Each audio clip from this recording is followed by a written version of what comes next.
അനുശോചിച്ചു. കുളമട വേളമനൂർ പകൽക്കുറി റോഡ് നവീകരണത്തിന് 5 കോടി. കല്ലുവാതുറ ഗ്രാമപഞ്ചായത്തിലെ കുളമട വേളമനൂർ പകൽക്കുറി റോഡ് ആധുനികതയിൽ നവീകരിക്കുന്നതിന് 5 കോടി രൂപയുടെ ഭരണാനുമതി ലഭിച്ചതായി GS ജലൽ MLA പറഞ്ഞു. ചാത്തന്നൂർ നിയോജക മണ്ഡലത്തിലെ സുപ്രധാന റോഡുകളിലൊന്നാണ് Kulamada വേളമനൂർ Pakalkuri road. BM&BC നിലവാരത്തിലാണ് road നവീകരിക്കുന്നത്. അനുബന്ധ നടപടികൾ ഉടൻ പൂർത്തിയാക്കി റോഡ് നിർമ്മാണം അടിയന്തരമായി ആരംഭിക്കുമെന്ന് MLA പറഞ്ഞു. കൊട്ടിയത്ത് നിന്നും വർക്കല സിവിൽ സ്റ്റേഷനിലേക്ക് KSRTC ബസ് സർവീസ് ആരംഭിച്ചു. രാവിലെ 9 മണിക്ക് കൊട്ടിയത്ത് നിന്നും ആരംഭിച്ച് ചാത്തന്നൂർ പാരിപ്പള്ളി വഴി 10 മണിക്ക് വർക്കല സിവിൽ സ്റ്റേഷനിൽ എത്തിച്ചേരും. വൈകുന്നേരം 5 മണിക്ക് സിവിൽ സ്റ്റേഷനിൽ നിന്നും പാരിപ്പള്ളി ചാത്തന്നൂർ വഴി കൊട്ടിയത്ത് എത്തിച്ചേരും. രാവിലെയും വൈകുന്നേരവും ഓരോ ട്രിപ്പ് ഉണ്ടായിരിക്കും. വ്യത്യസ്തമായ ജോമെട്രിക്കൽ പാറ്റേൺസ് നിർമ്മിച്ചുകൊണ്ട് പകൽക്കുറി ഗവൺമെന്റ് ഹയർ സെക്കൻഡറി സ്കൂളിലെ മാത്സ് ക്ലബ് ഏകദേശം 120ഓളം വ്യത്യസ്ത തരത്തിലുള്ള ജോമെട്രിക്കൽ പാറ്റേൺസുകളാണ് മാത്സ് ക്ലബിന്റെ നേതൃത്വത്തിൽ നിർമ്മിച്ചത്. ഓരോ വിദ്യാർത്ഥികളും ഒന്നിൽ കൂടുതൽ ജോമെട്രിക്കൽ ചാർട്ടുകൾ നിർമ്മിക്കുകയും അതോടൊപ്പം മാത്സ് ക്ലബിന്റെ വാട്സ്ആപ്പ് ഗ്രൂപ്പുകളിൽ പോസ്റ്റ് ചെയ്യുകയുമായിരുന്നു. തീർച്ചയായും സ്കൂളിൽ അഭിമാനം തന്നെയാണ് ഈ നിമിഷം. അടുത്തായി ഒരു സ്പെഷ്യൽ ന്യൂസുമായി നമ്മളോടൊപ്പം പകൽക്കുറി സ്കൂളിലെ സ്റ്റുഡന്റ് പോലീസ് കേഡറ്റായ കാർത്തിക ചേരുകയാണ്. നമുക്ക് നോക്കാം. ഇന്ന് നമ്മളോടൊപ്പം ചേരുന്നത് Pakalkuri government vocational higher secondary സ്കൂളിലെ 10ാം ക്ലാസ് വിദ്യാർത്ഥിയും അതിലുപരി ഒരു SPC കേഡറ്റുമായ മാധവാണ്. മാധവ് നല്ലൊരു വയലിനിസ്റ്റ് കൂടിയാണ്. നമുക്ക് കുറച്ച് കാര്യങ്ങൾ മാധവനോട് ചോദിച്ചറിയാം. നമസ്കാരം മാധവ്. നമസ്കാരം. മാധവ് എത്ര വർഷമായിട്ട് വയലിൻ പഠിക്കുന്നുണ്ട്? ഞാൻ ഇപ്പോൾ തുടർച്ചയായി 7 വർഷമായി വയലിൻ പഠിക്കുകയാണ്.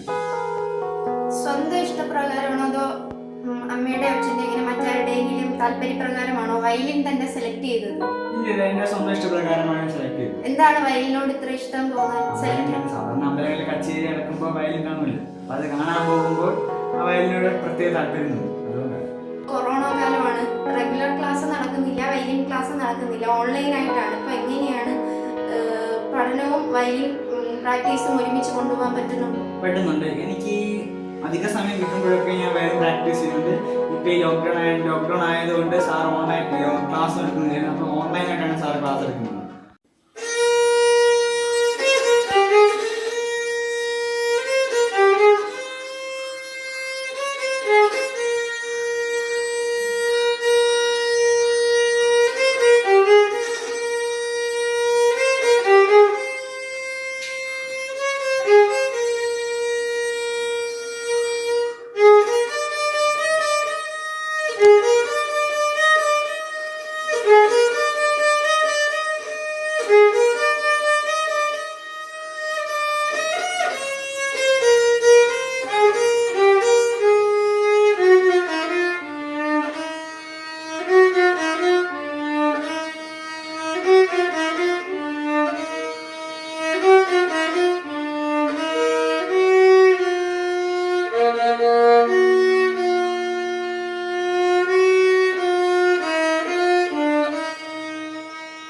മാധവിനെ പോലെയുള്ള അതുല്യ പ്രതിഭകളെയാണ് ഇനിയും നമ്മുടെ നാടിനാവശ്യം. ക്യാമറാമാൻ വിനായക്, അഭിഷേക് എന്നിവരോടൊപ്പം കാർത്തിക US വേളമ. നന്ദി കാർത്തിക. വാർത്തകൾ തുടരുന്നു. രോഗിയെ പുഴുവരിച്ച സംഭവം. ഡയപ്പർ മറ്റത്ത് കിടത്തിയത് 22 ദിവസം. പ്രാഥമിക റിപ്പോർട്ട് മന്ത്രിക്ക് കൈമാറി. തിരുവനന്തപുരം മെഡിക്കൽ കോളേജിൽ കോവിഡ് ചികിത്സയിലായിരുന്ന വ്യക്തിയെ പുഴുവരിച്ചെന്ന പരാതി കഴിഞ്ഞ ദിവസമായിരുന്നു ഉയർന്നു വന്നത്. ആശുപത്രിയിൽ ചികിത്സയിലായിരിക്കെ കോവിഡ് പോസിറ്റീവായ വ്യക്തിയെ ഡിസ്ചാർജ് ചെയ്ത് വീട്ടിലേക്ക് എത്തിച്ചപ്പോഴാണ് ദേഹമാസകലം പുഴുവരിച്ച നിലയിൽ കണ്ടത്. സംഭവത്തിൽ കുടുംബം ആരോഗ്യമന്ത്രിക്ക് പരാതി നൽകിയിരുന്നു. തുടർന്ന് മന്ത്രി അന്വേഷണത്തിന് ഉത്തരവിട്ടിരുന്നു. സ്കൂൾ ഉച്ചഭക്ഷണ പദ്ധതിയിൽ ഉൾപ്പെട്ട കുട്ടികൾക്ക് ഭക്ഷ്യക്കിറ്റ്. 20 ലക്ഷത്തിൽ പരം കുട്ടികൾക്കാണ് ഭക്ഷ്യക്കിറ്റ്.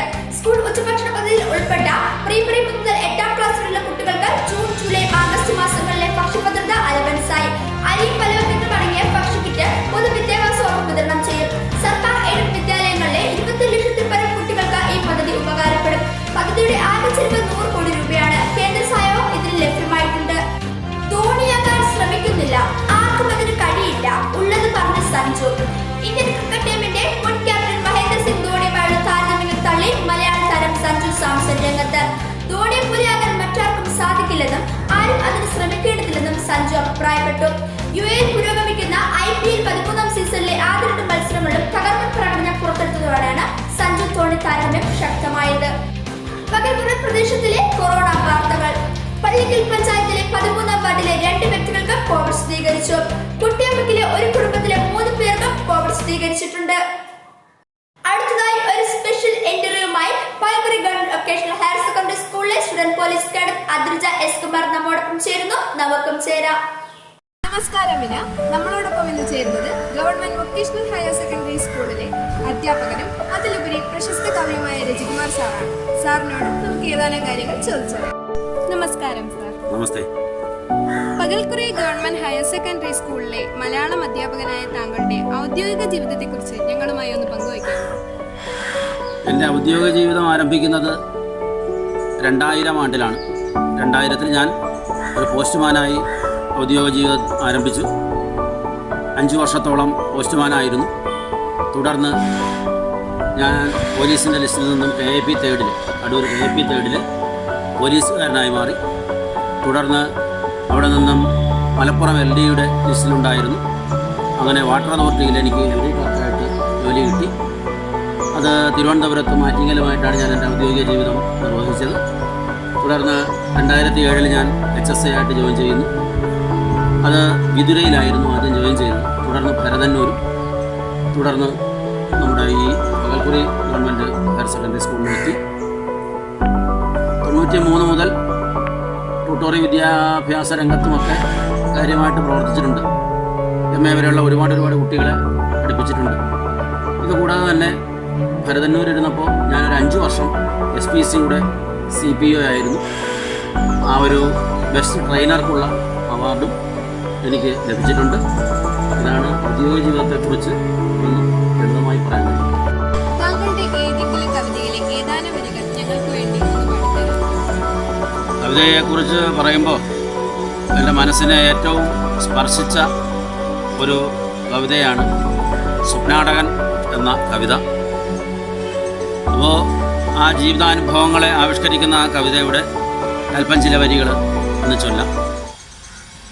നിദ്രയ്ക്കു നീളെ കടുപ്പം കുറയുന്നു, സ്വപ്നാടനങ്ങളിൽ സഞ്ചാരിയാകുന്നു, നിർനിമേഷത്താൽ ഉണർന്നിരിക്കാം, പക്ഷേ സ്വപ്നം പകരും സുഖം വരില്ല. അതിലെ തന്നെ ഏറ്റവും കാതലായ ഒരു ഭാഗം കൂടി ചൊല്ലാം.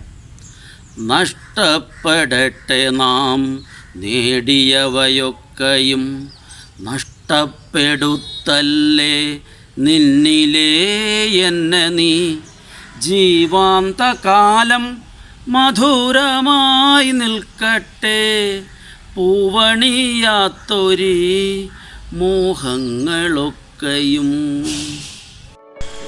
രജികുമാർ സാറിനെ പോലുള്ള കഴിവുറ്റ അതുല്യ പ്രതിഭകളാണ് നമ്മുടെ നാടിൻ്റെയും നമ്മുടെ സ്കൂളിൻ്റെയും അഭിമാനം.